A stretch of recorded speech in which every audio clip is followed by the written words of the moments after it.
ఉమ్మడి వరంగల్ జిల్లా వ్యాప్తంగా ఆదివారం సాయంత్రం భారీగా వర్షం కురిసింది. అయితే వాతావరణ శాఖ ముందస్తుగానే మరో 2 రోజుల పాటు వర్షాలు కురుస్తాయని తెలియజేసింది.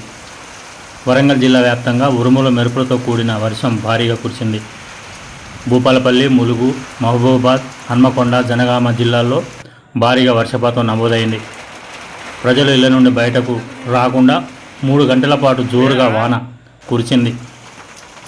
రోడ్లపై వర్షపు నీరు ప్రవహించింది. చెరువులలో, కుంటలలో కొంతమేర వర్షపు నీరు చేరుకుంది.